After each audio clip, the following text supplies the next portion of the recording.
Hey there guys, James here with another video at last. I know you've been waiting for it, craving for it, crying out in the night for another book review. But anyway, I'm James. I'm here today to talk about this, Traitor's Blade by Sebastien De Castell. I'm a professional, Sebastien De Castell. This is a book that's really good, actually. It's really fun, a really good read. So let's just tell you a little bit about what it's about and then why I think it's pretty good. So this is book one in the Greatcoats series. It's kind of like Fantasy Three Musketeers, only it's not 6 million pages long like the Three Musketeers is. That's literal fact, don't bother checking.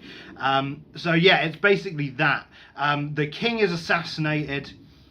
Well, he's not assassinated, he's kind of executed, is the term I guess you would use. And his hand-picked band of magistrates that used to go around towns and enforce the king's law are now made kind of semi-outlaws. They're not necessarily criminals, they're all pardoned, but they've been scattered to the winds, never again allowed to enforce the law. And this book follows three greatcoats, Falcio, Brasti and Kest, as they go along on their merry journey to fulfill the king's last wish.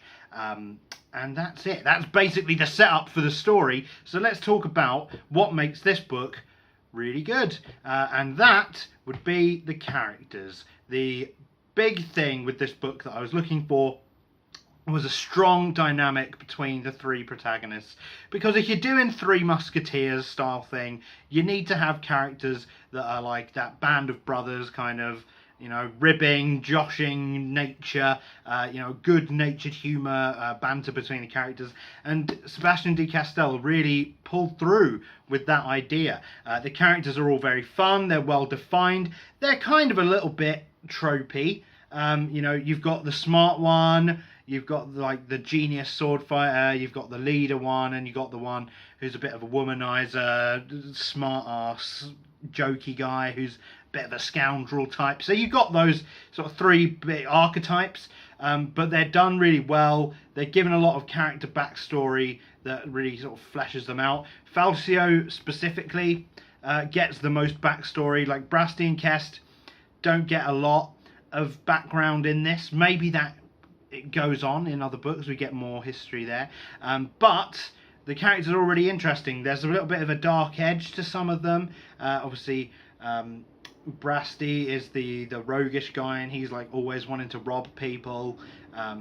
That's not really legal, but you know, guys got to eat, so you can sort of justify it. They're not all swordsmen either. I think they can all fight with a sword, but like Brasti like uses a bow because of course he's the rogue, and then, you know, Kest is like the best swordsman on the face of the planet or whatever, and Falcio, like, he is good and sometimes has two swords, which is definitely not a good way to fight with swords. But yeah, all really good, very fun. The writing style is very light, it's an easy read. He really keeps with the tone of what they're sort of going for with this light-hearted fantasy adventure romp.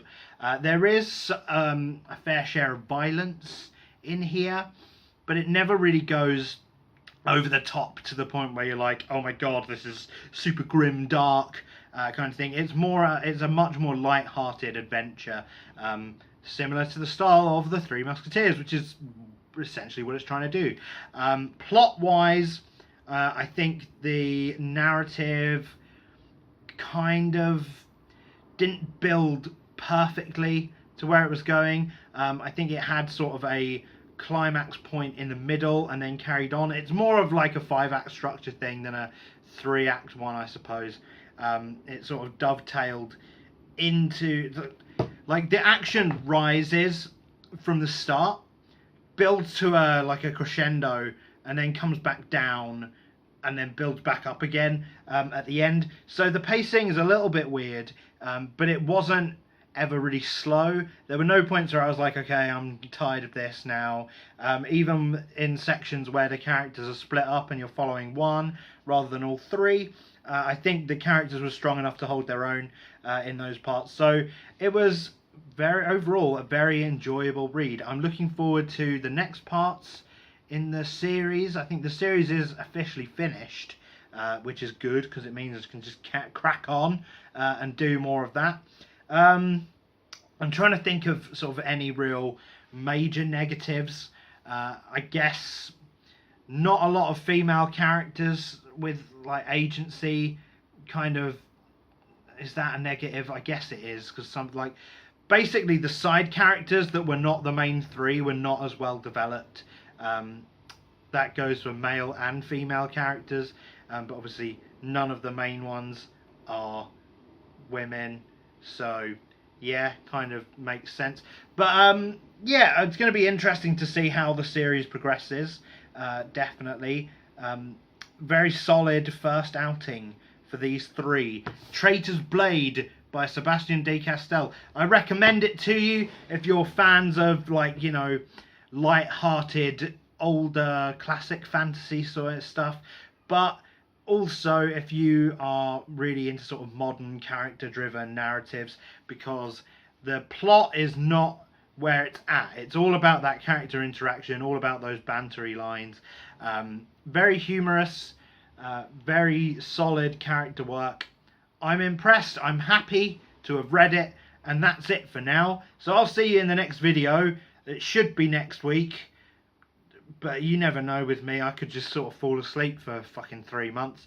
See you next time. Bye bye.